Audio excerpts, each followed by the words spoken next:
Right. So I'm trying to. So maybe people will hear this, but there's stuff I want to talk to you about, Okay. like the black confessionalism, Ooh. a thing as a great thing. So, Okay. we'll see. But thank you again. You're Happy to do it. so insanely busy, so I just really appreciate it. Yeah, but this is what we live for.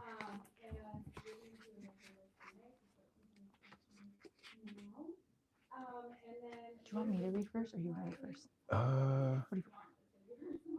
I'll read first, Okay. and because this thing I got is kind of like an intro to you, and then you can read, and then we'll talk. Okay. I think, because I won't read that long. I'll just maybe. You can read. You can read whatever you want. If you want to read your poems, whatever you want. We'll see. I just brought a few. We'll see.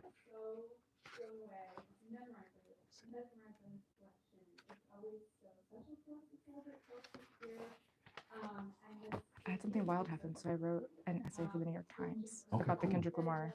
Oh, okay. And somehow Spike Lee found it, called me, Wow. and said, "I want you to come to NYU and teach my film class." And so he flew me up. Yeah, that's great. Dude, and it was like the craziest That's thing to great. meet Spike Lee. Did he show up? And Okay. then we watched Bamboozled. I was watching Bamboozled next to Spike Lee.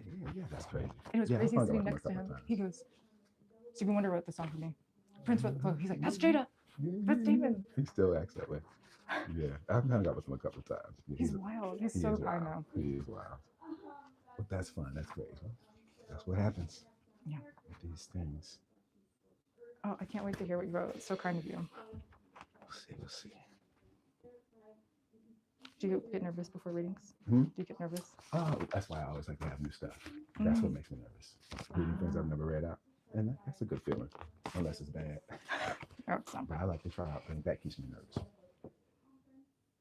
I don't know if I've ever read like a brand new thing before. Like at a Yeah. That's my only test. I don't really have a reader or anything like that. That's the tragedy of my marriage to Yona. We never. She had people, but I never showed her poems. I just take my time with them, and then I'll try them out when they're not embarrassing. So.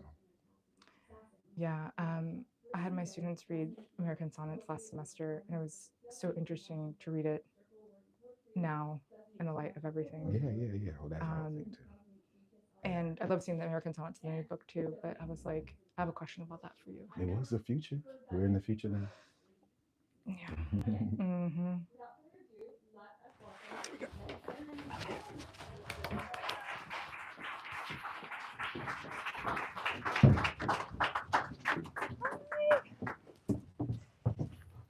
We got water out here already.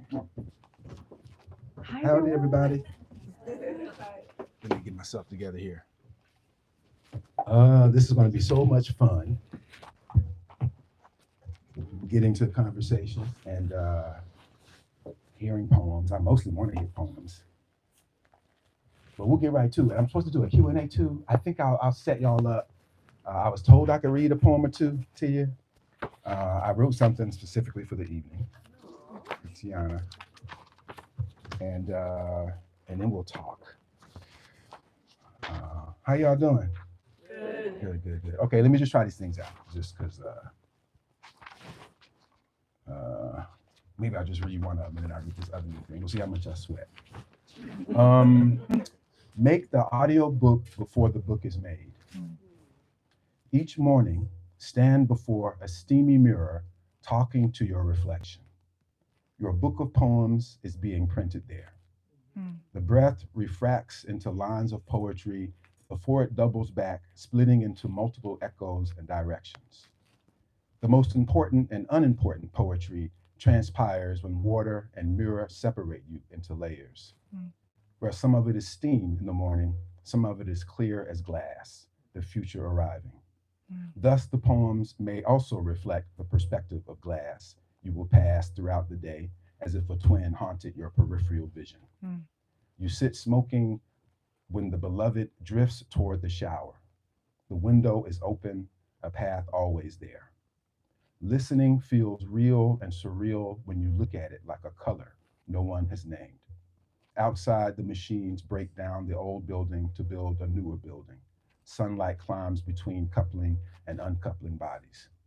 The mirrors reflecting the best poems are slightly warped so that reading feels like staring into rippling passages. The convex and concave mirrors forming the book jacket, exaggerate expressions, making others appear stretched, squished, and altered, mirroring the elasticity of the poems themselves.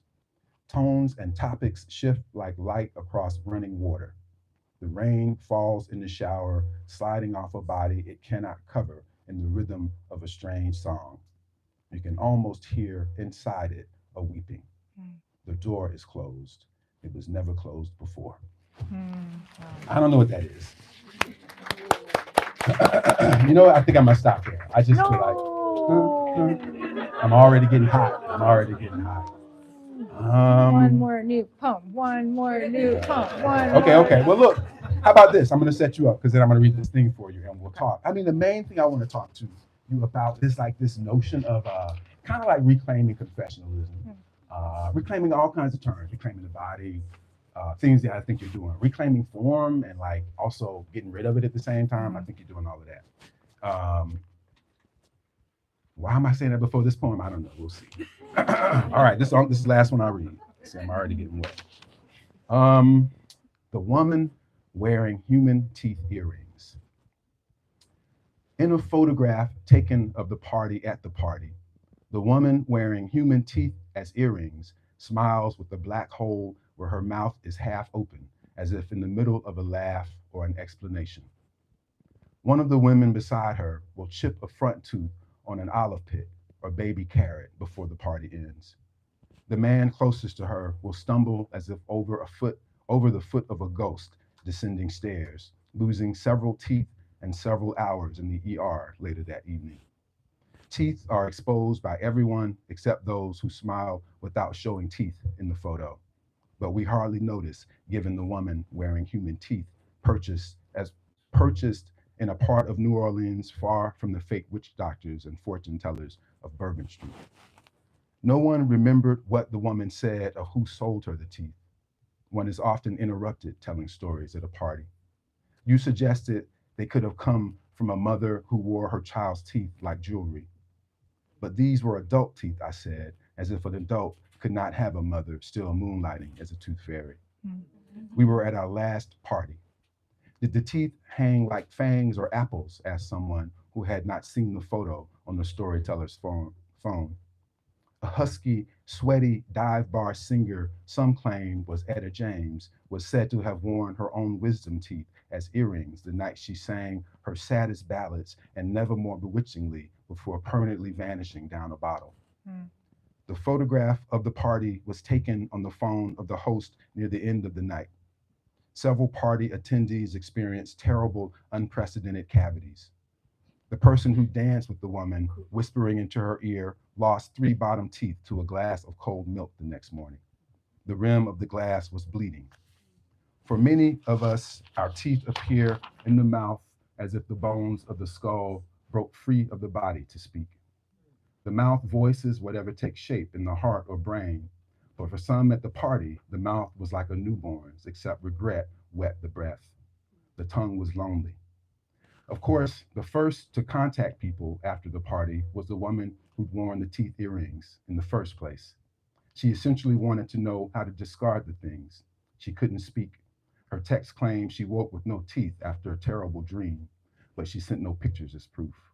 Her nightmare involved exes who believed wearing the wisdom teeth of your ex bestowed the wearer with wisdom. What happened to the rest of the party? The storyteller got a drink or a toothache. And you told me there was an island of women who wear the jawbones of their dead husbands as jewelry. And I said, where? How? Okay, that's it. A discreet breakup poem is what I would say to you under my breath. Is it discreet? Is that a discreet breakup poem? Okay, here we go. Cento bio. How does Tiana Clark become Tiana Clark? Am I saying it right? Tiana, right? Yeah. Okay. Y'all know what is it a cento or cento? What do you call it? I say cento. I say cento too. I don't know. Carly, Monica, what do you say? Cento? Okay. It's cento. So I hope some of these, I hope you'll read. And this is just sort of me going through the book, but also trying to get into a dialogue with you. So I did have questions around here. I think they're still on my phone. But this is me setting up some of these questions about the body in the work, place in the work, like where does this work come from, essentially? And then, as I said, just broader questions just about your feelings about whatever confessionalism is in 2025. Okay. Tiana Clark grows up in California. So, Tiana Clark, how does one become Tiana Clark? Tiana Clark grows up in California, the daughter of a single mother who moves the family to Nashville for a job at Sparrow Records, a Christian music label. She grows up between dark and light skins, between books and battlefields, learning early that her body is a landscape wherein America means to erect its truth and shadow and fire. Before graduating from Vanderbilt with a degree in and of poetry, Tiana Clark embarked on her own do it yourself poetry curriculum, studying Nashville's literary community, attending writing groups, trying poems out at open mic poetry nights, finding a community among like minded hearts, all while working a full time job. She learned and is learning history, heartbreak, and devotion. She is a woman made of contingencies, of lives she may or may not have, of futures that dissolve like shorelines washed by the tide. Scorched Earth asks how large forces, history, race, gender, shape the conditions of loss and survival. Somewhere, Tiana Clark learned and is learning what it means to press her lips to the rim of a cup where another's mouth has been. Tiana Clark is a mother negotiating happiness. Tiana Clark is not a mother and still negotiating happiness. Happiness is a motherfucker. Tiana Clark is a winner. She has won the Cape Tufts Discovery Award and an NEA and various prestigious fellowships. She gets so tired when people ask her about this one poem she wrote. Tiana Clark likes Naima by John Coltrane. Tiana is after and for Flannery O'Connor. She is after Figure by Glenn Ligon. Tiana Clark likes Kara Walker. Kara Walker knows how the black body becomes and is becoming the violent earthwork of man and brother and mother and mirror and fissure. Tiana Clark is like Kara Walker. Tiana Clark wants you to like her. Tiana Clark draws black blood and paints herself a black bitch head over black bitch history. She wants the long poem of her body to not apologize for the space it needs to make and make up. In addition to Scorched Earth, she's the author of I Can't Talk About the Trees Without Blood.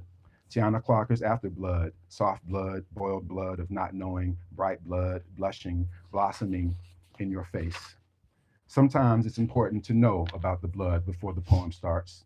Scorched Earth asks how trauma, both personal and inherited, continues to shape selfhood. Tiana Clark can trace herself in the negative space of a silkscreen, in the fragments of black breasts hacked off like discs of licorice, in the distant echo of Sherman's march, pressing forward without looking back. She knows that to be seen is to be marked, to be cataloged, conquered, desired, and erased in the same breath. Is Tiana Clark allowed to conjure the possibility of pain to protect herself from the pain? She touches herself sometimes just to prove she exists. She bites herself to leave marks, proof that she has not yet disappeared. Tiana Clark thinks it's important to implicate the self. Tiana Clark becomes Tiana Clark by not knowing.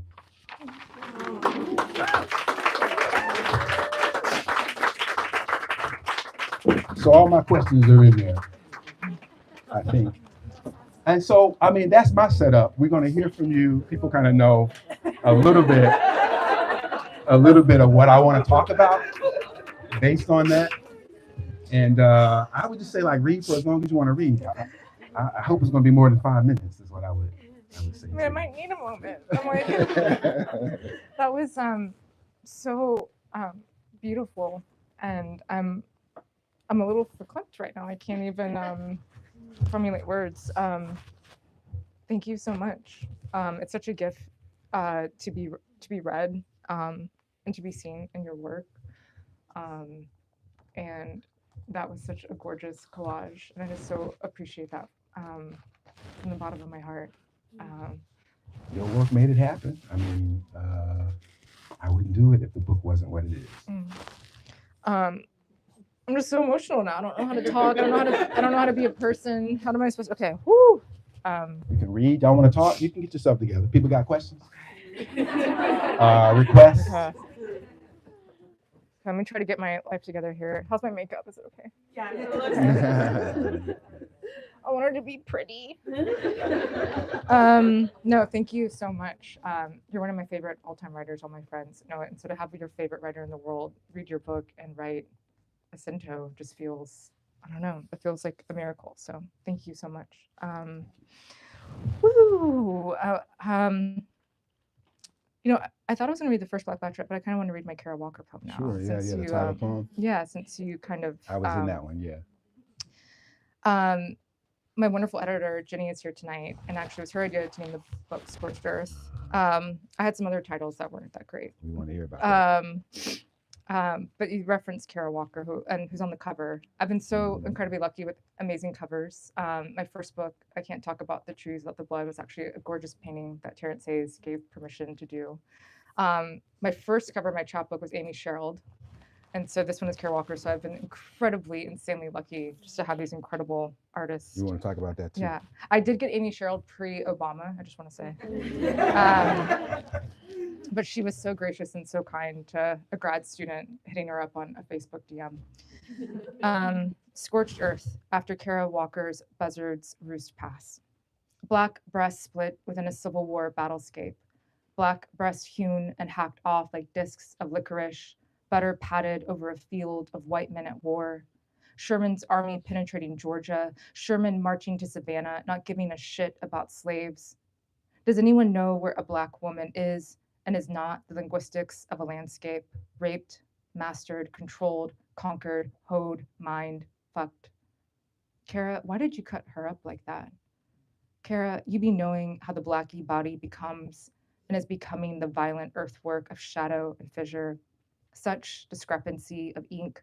And I'm looking at your black silk screen, thinking about the repetition of drinking black milk and Paul Celan's death fugue, and the line we scoop out of a grave in the sky where it's roomy to lie. Kara, have you read this poem? Kara, what about that torn forearm above the frame, reaching back in the negative space? Her head stippled with cannon bursts, cut flower bombs, piercing the profile, dead silhouette. Kara, would you still not answer me if I asked you about longing? About your process? I get so tired when people ask me about this one poem that I wrote. All the poets in the room saying that. The truth is, I lied. Did I have to be there for it to still hurt me? Am I allowed to conjure the possibility of pain to protect myself from the pain? Imagine the shape of my trauma like blacker breasts pointing in different directions across the gorge of my partly disembodied body. Did it have to happen for it to be true? The truth is, I felt like I heard it. The truth is, I still pull away from my lover in public. That's my real life. I don't trust affection. I don't know who's looking and not looking at me. I don't know who's going to read this either, but I want them to like me. Kara, I want you to like me. For that to happen, should the poem end with my hand reaching for you too? Should the poem end with you touching my black beast? Whoops, I meant breast. Sorry. Oh, sorry for saying sorry so much. Do you still want to touch my blackest breast after I've apologized? And let's say I keep apologizing, and I make this mistake again. Do you still want to touch me? Do you want to see me touch me? Sometimes I touch myself because I don't know if I exist.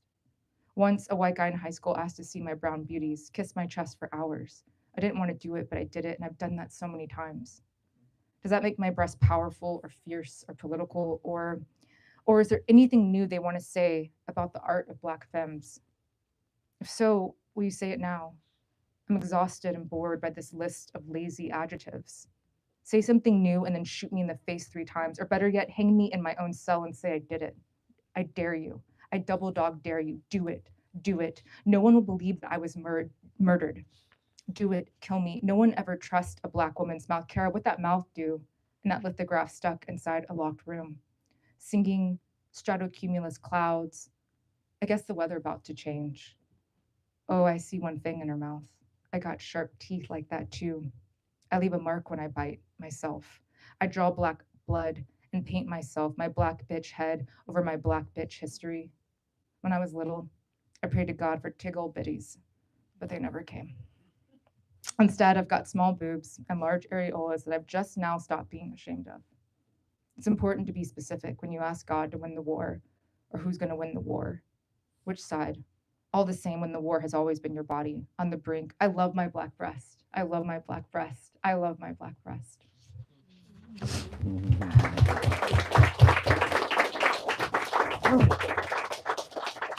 Oh my God. That's not all you read. Okay. I'm gonna read my tiramisu poem for you, Madi. I'm going off script now. I got so emotional. Oh God. That's a great poem. Though. You know, it's so funny. I wanted to write long poems for this collection, which I can talk about why it actually has to do with Roger Reeves, which I can get into. But this poem was actually a lot longer, and Amy in the second Matato asked for a poem, and she cut that thing in half. And when Amy does, I mean, she can do whatever she wants. Not many people I'd be like, okay. And she cut it, and I was like, oh. That's interesting. Okay.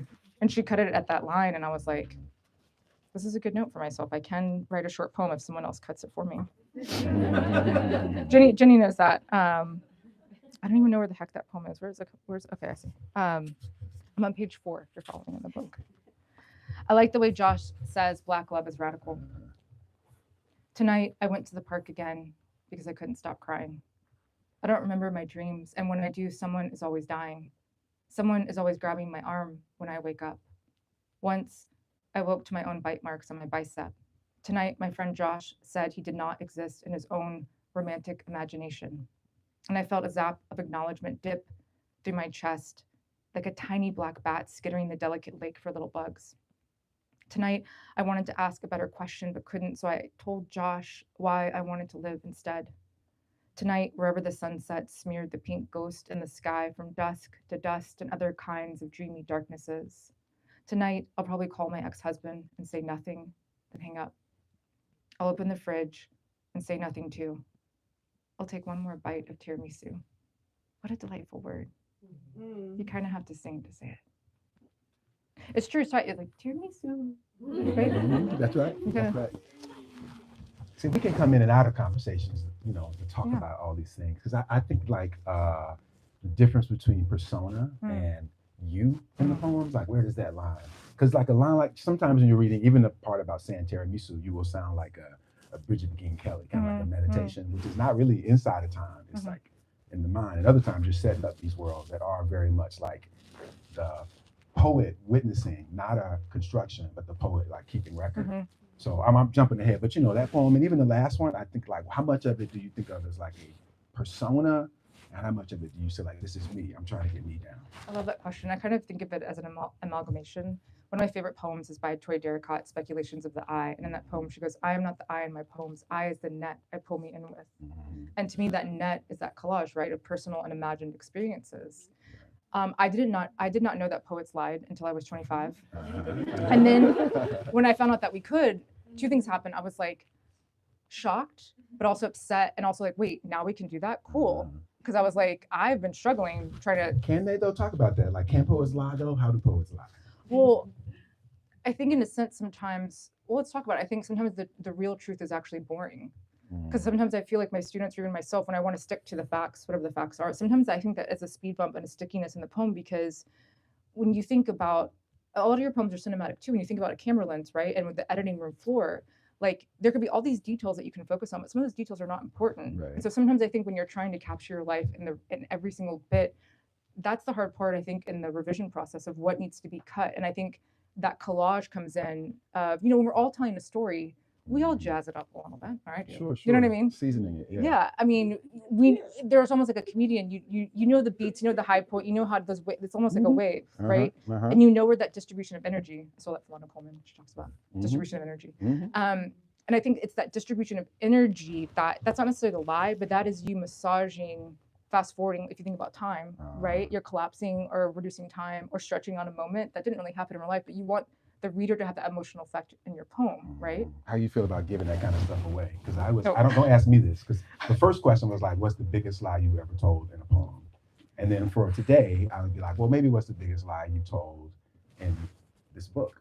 But then maybe I shouldn't ask that kind of question. Because maybe we don't want to know, right? Maybe it's nobody's business in this question of like where that line is.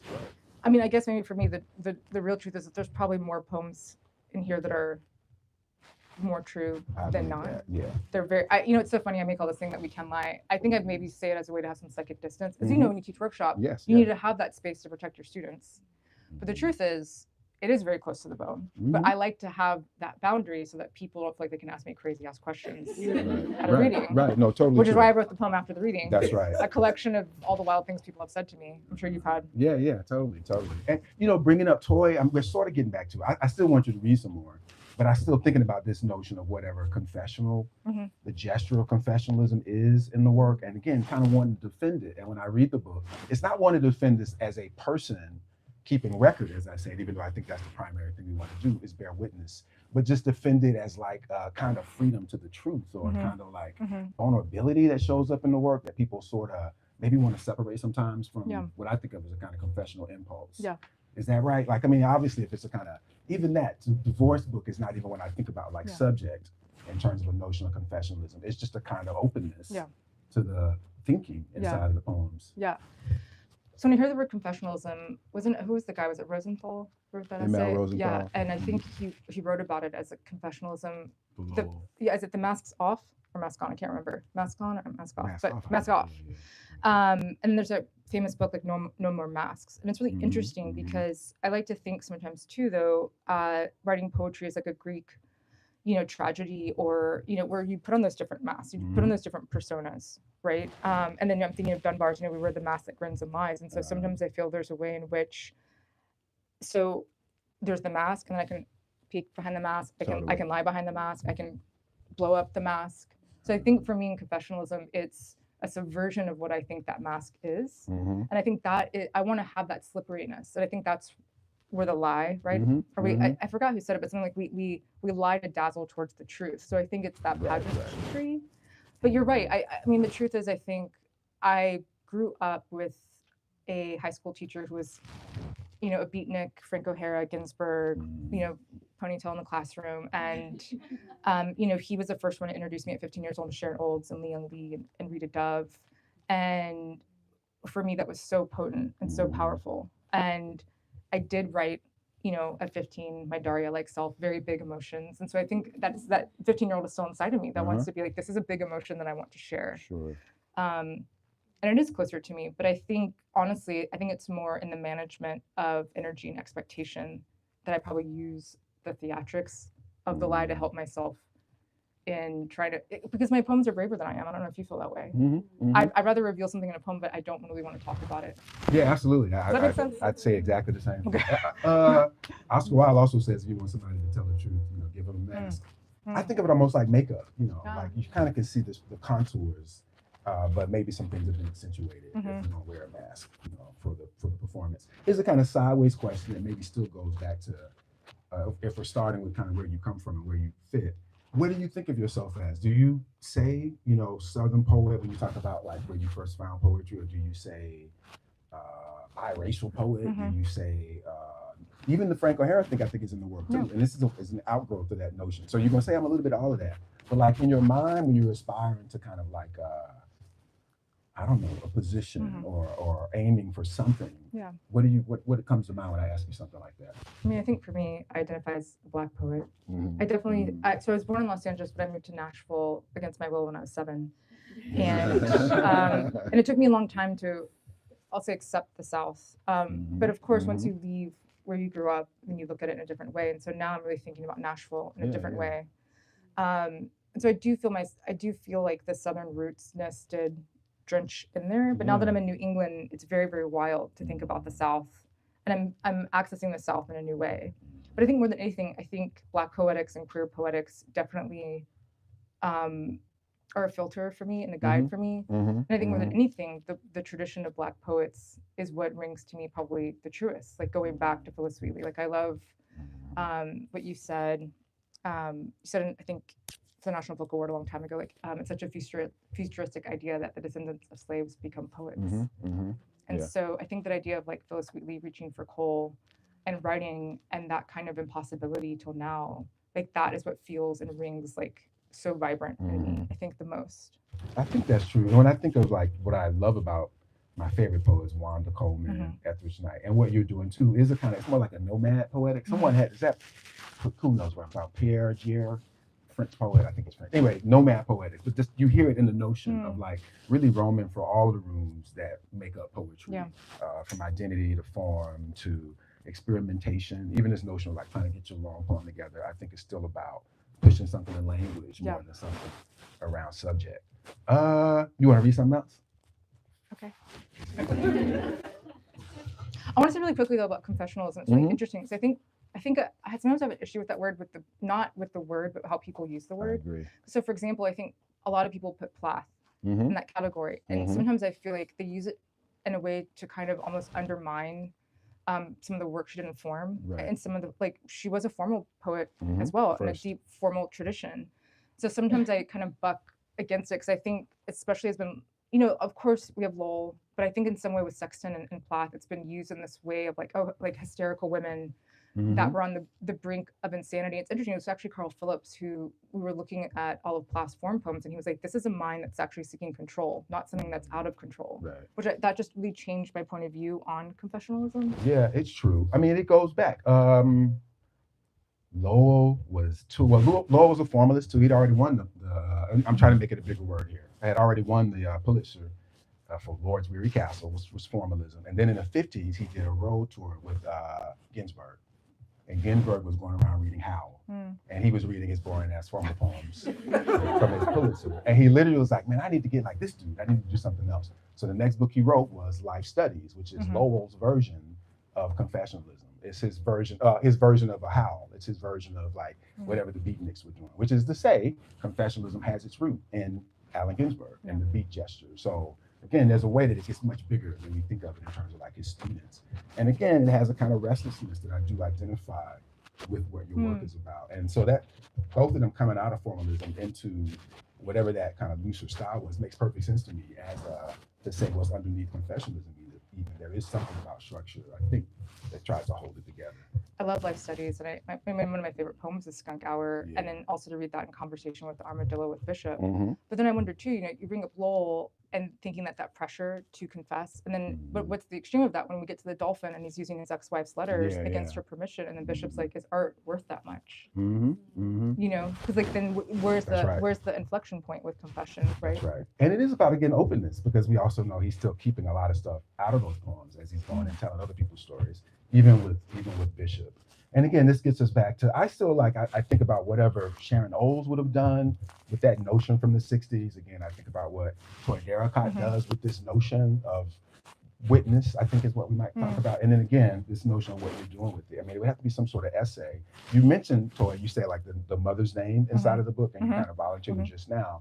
So again, I just feel like there's something being shaped up that if I never write the essay, it needs to be on record that you are doing something, extending, I think, a tradition that is everywhere, but just has another kind of flavor to it that to me feels like important to be brought up. And again, in the context of people who maybe people are sort of thinking about, but not thinking about, like what kind of conversation you would have with someone like Sharon Olds, I think is more interesting than what you might have with Plath or Sexton.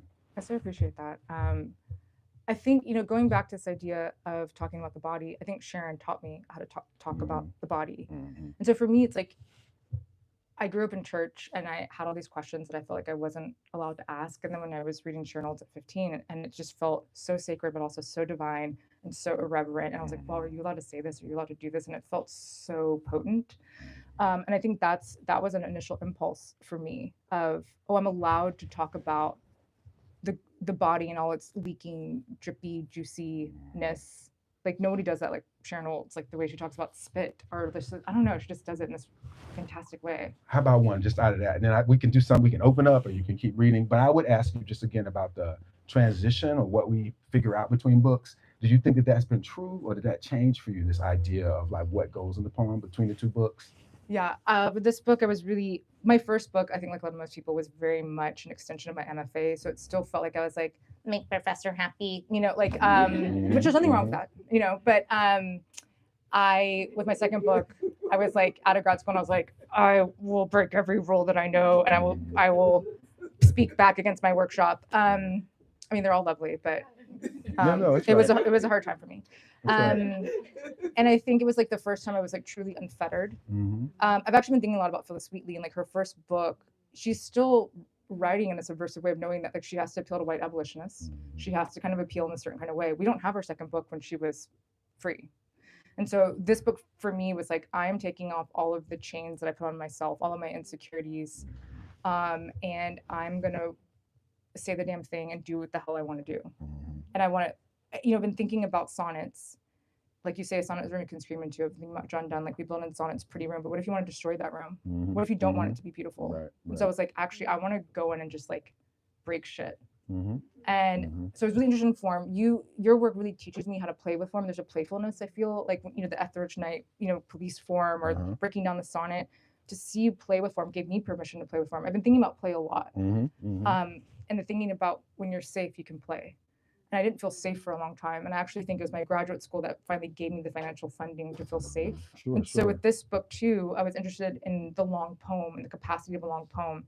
I started writing this in the wake of 2016 because I felt really small in the world. Mhm. And one question I want to sink in to ask you, can I ask you a question? Me? Yeah. If you're gonna read another poem. Okay. Ask you. Well, I was, tell me if I'm wrong, but I think you started writing American sonnets for my past and future sessions also in the wake of 2016. And Mhm. it seems to me at that time the sonnet was a form that you needed to survive. Maybe that's too big a word, that you needed to write through in that time. And I'm wondering now, like, what is the form that you need to survive? Oh, such a good question. I'm trying not to be distracted by what's going on as it. I mean, my answer to distraction the last time was the sonnets, just to kind of put everything that was going on, in this form, this ready box.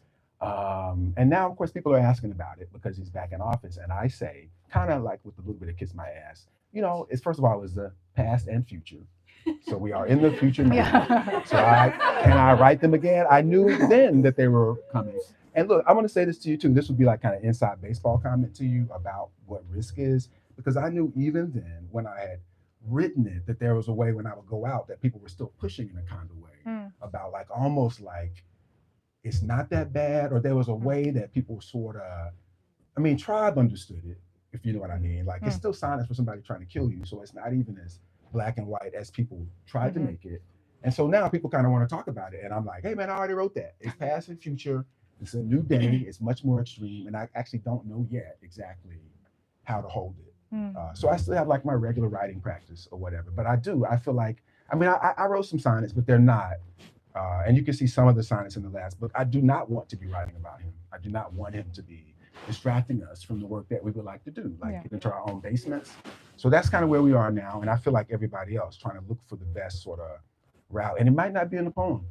It might not be. I mean, that's what I mean about coming back around, like the kiss my ass thing. I think like, well, I tried that. I don't know that writing sonnets towards this regime is enough, because here we are again. So it may require something more physical. It may require something more present-minded, something more radical is how I think. And I tell you, I think everybody's probably thinking like that on some level. And I also think when it gets warm, because this is what happened with George Floyd too. Like once round May and the kids are getting out of school, hopefully we will see something more pervasive in terms of people how responding. It's the best I could come up with in terms of like, why is everybody so quiet? I'm like, I guess it's the weather. Anyway, so yeah, I mean, I'm looking for forms. I do believe again that there's a way you want it to be in the work, and it is, but you don't want it to overwhelm the work. And I could bounce that back to you because I feel like that's the tension that you're playing with the arc of the book, like the trauma and terror of divorce, the rupture of divorce, the rupture of having this dude come back, and then trying to like make sense of it, give it a shape without giving it full dominion. Yeah. And so that's kind of where we are, and that's what I think is the achievement of the book, which is why I still like that's as much a part of this notion of confessionalism, which is that it's not stuck, and it's actually not persona, because it is having to evolve around the maker of the poem. And I think that's what we see in the book, an evolution, a kind of not solving, but wrestling with things, I think. Yeah, I just want to add really quickly. I always, even with persona, I still think there's a ghost of the self. Totally. That's the mask thing. Right. I totally think that's right. Yeah. I just want to add that part. I is a very, very honest poet, very confessional poet, the poet I, who only wrote in persona poems. But I still think, if you open this notion up and see what's really useful for you to understand it as witness, you'll see that it's happening in a lot of places. And again, I just thought about it because it's so clear. Divorce, you say your name in it, you do the guzzle thing, like Tiana that's in it. So we know that you're telling us there's some version. And with my piece, when I'm going through all of those names, I had this as one of the questions, like those multiple versions of the self is really the self. Like what is this unknown, but it's also very fluid, which I think you were giving us, again, as a kind of tray on top of subject, or this other way to think about not just divorce, but like shape and evolution and, again, witness. I'm making speeches. I've been, no, I love it. I mean, I could hear you talk forever. But there's a quote I've been carrying with me from Pessoa, like, I am more eyes than myself. Or does someone know? Am I saying it right? Something. He had all those personas. Yeah. But it's interesting because I feel like for some people, the persona helps them actually be more honest. Absolutely. I feel that way. That's You why I know? said the thing about I think that's totally true. And don't we all have personas or masks on, like when we're at a party? I mean, I know you, like when I get home and can unmask, I'm just like, oh God, you know? See, now I had this question. I did not bring it out because it's way, again, super nerd stuff. Because Yeah, with let's you, do it. I was like, well, person, personal, and then Persona. personality. Hmm. So thinking about like what's driving the poems is a certain kind of personality. Of course, personas in there too. But I was just asking this question about like personal and secret inside of the poems because I think you're playing with that line too, Yeah. in a way that Toy does too. I won't go through examples, but I do feel like a lot of the times you're playing with this idea Yeah. of like what's private, what's not private. Yeah, it was actually Jessica Jacobs who taught me that it's okay for your poems to have secrets, and Mhm. it's and you don't owe anyone else anything about your poem. And that's why I have that line in there, like father, daughter, reader, lover. I don't have to tell you everything, Right. because it was honestly a reminder to myself as a constant overshare. But I'm also thinking about that poem by Lisa Clifton. There's that line, why under this poem is there always another poem? And I think there's something with the secret in another poem that it's okay for, I think, your poems to have other portals, other things that are just even for you that you only know about. That's right. That's You know. right. I think that's totally right. How we doing on time? Oh, okay. Oh, okay. Cool. Maybe somebody will ask for a poem or something. I see a hand up front. Yes. I'm supposed to repeat the questions. Okay. I love your poem. Thank you. She loves your poems. When Thank I you. read maybe in another life, Mhm. just like wringing my guts. Mm. So my question on theme with this discussion is, in what ways are you disconnected from the speaker of your poems, and is there value in that disconnection? In what ways are you disconnected from the speaker in your poem, and how is that valuable? Yeah, I think the truth is I'm not. I think it's. I mean, if I'm probably honest, I think that poem was very, very personal and very close to my heart. The last poem in the book. That's what we're talking about. Yeah, the epilogue poem, which is a poem about deciding whether or not I wanted to have children. And but I do think, I don't know how it is for you, but sometimes when I'm hot in the heat of that feeling, sometimes I can't write from that place. I'll jot things down. There'll be like little slashes or scribbles. I was actually talking this other day that I think a visual artist, they really valorize sketches, and we don't really have that kind of model in the writing world, that like a sketch, like sometimes it's just an utterance or a sketch that I can only say. But that poem came after years. I think I was carrying that poem in my body probably for a very long time. And then I just was at a tipping point where I was able to spill that out.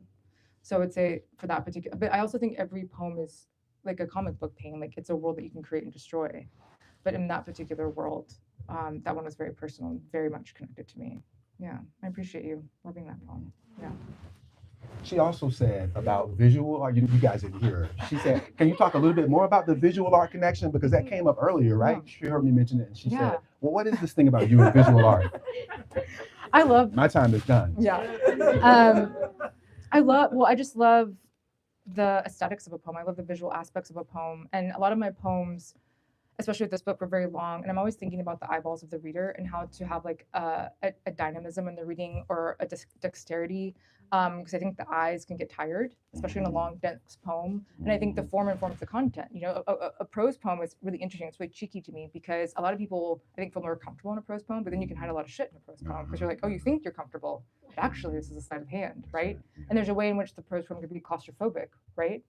Or do you want to put caesuras, breathe in breath, in a prose poem? Or I think I wanted to be really creative with this book, with the visual aspects. And so I think for me, playing with the field of the page, I think what Charles Olson was a really inspiring read for me, that gave me permission to play. I think your work gave me permission to like actually not take it so seriously. How to break a poem and think about it. I mean, you're a visual artist as well. And so I think, I mean, I can't paint for the life of me, but I also think about collage work a lot as well. And I think that idea of collage also in art. I mean, how do you view it? You're also a visual artist. I mean, how do you think about the visual? Oh, I keep them separate.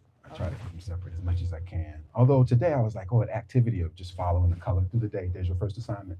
Everybody's first assignment. Okay. Like pick a color and then just keep track of that the whole day, and then see what happens. So I'm trying to bridge them. I'm always trying to bridge them. How to be drawn, obviously, is something. Trying to bridge them. But then, there's time. I don't feel like I have to have everything make sense in terms of like where our creativity comes from. Is usually what I would say to people. So I try not to think too much about it. I just want to be making something, is what I would say around that. One of my best friends, Tiana, who's here, she came from Nashville. Every year she has me pick a color for the year. So there can be anyone. What's this one? What's this year's color? Green. Green. Okay, green's good. It's March too, so that makes sense. Yeah. Some more questions? Yes. Well, thank you so much. I Thank you. so enjoy this conversation. I'm a high school teacher.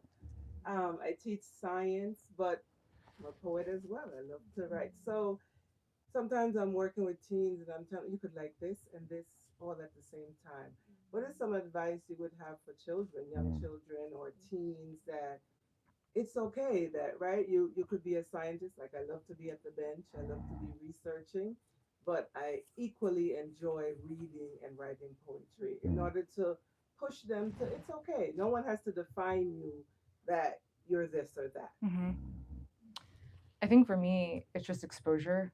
My creative writing high school teacher utterly changed my life. He just gave us the time, space, and permission. He wasn't overbearing with us. He would just read us incredible poetry. He would set up a simple prompt, and then he would just kind of lean back. But whenever we would read to him, and I get emotional because he passed away last year, and he was very important in my life. But whenever we would read, also you made me, I'm just gonna cry all night. But whenever we would read, he would sit very close to you and he would close his eyes and he would pull up his ears like this. And I think to be listened to when you're that young and to have an adult take you seriously was all the permission that I needed. I think sometimes as teachers, we feel like we have to do so much, do so much. One of the best advice I got as a professor was your students should leave your class more tired than you. Because I think it's an early mistake of like, oh, I've got to figure this out for them. I've got to be so brilliant and show them everything. And actually, like, I think it's just like maybe going to class with 3 good questions. Like, here's a great poem. Here's 3 good questions, and just giving them that chance to reckon and wrestle with it. And I think especially with young students, again, just that exposure and that time and space. Yeah, I mean, there is a conversation to be said about like how old a person would be to really get into what poetry is. It's like how old you have to be to pray. Could you make a 5-year-old pray? Could you make a 6-year-old pray? They would go through the gesture of it, but you would be like the internal workings of it. So that would be the first thing, like how old? Because even when I was in high school and thought, because of having I'm going to say this thing I just did with my high school teacher, I'm listening to tonight. Having this great teacher who was like a side artist, same thing. First person to ever see my poems and tell me I was going to be a poet. That kind of guidance was there in terms of just the space. But what I really value, and to go back to bookstores, the absence of bookstores and libraries, was just that, being able to like walk through a bookstore. So I'm going to get this connected to something. I think maybe I want to hear you talk about this Flannery O'Connor thing. So my experience with the unknown, I agree with everything we're talking about in terms of like what education does. It's always this question of like, how do you teach mystery though? How do you let a person understand that dimension of poetry? And I felt like I just stumbled into it. And again, I thought about it because of the O'Connor poem, which is maybe 8th grade. You didn't say what grade you teach. All they did was put us in front of things, right? Around the 8th grade, I was in this class with all these little smart kids. I didn't know why they put me in there, but somebody thought I was good in English. And that summer, between finding my teacher similar to yours, I just went to the library to find Flannery O'Connor because we had read A Good Man Is Hard to Find. And I went and I read everything she did, Revelation, Good Country People, and then I came to The Artificial Nigger. And I was like, who am I going to ask about this one? And I never did. I read it. I continued through my path through life. I read everything else, and I never had a conversation with anybody about why the hell that thing was called The Artificial Nigger. I figured out middle age. I figured out like around 45 about what it was. And I just always held that because I think there would have been an easy way for me to really be done with her, with Flannery O'Connor. And again, that is in her history, but I just like being able to carry that. And I would say that kind of thing, that thing of like giving me a library, giving people access to the library, just putting good stuff in front of them and letting them figure it out, not solve it, which is really to me what happens so much in the classroom. Everything's like 2 + 2, and you want them to know like negative capability. So I feel like I didn't have that with Langston Hughes, and I had it in another kind of extreme way with T.S. Eliot, but Flannery O'Connor and Shakespeare. Those Shakespeare sonnets in the 10th grade, I was like, I don't understand it, but I'm still feeling something. And so chasing that. So that's all I would say. Like, it's a question still. How do you create something like that for somebody who's open to it? This idea of just kind of stumbling backwards and tasting something that you don't quite know, which is, I think, a lot of how we experience poetry. Next question. Did you say one more question? Okay. Another question? We answered everything. We've been doing so great. Maybe one more poem? Yes. How about that? I've been waiting. Okay. Well, I'll read maybe In Another Life. Okay, cool. Maybe in another life,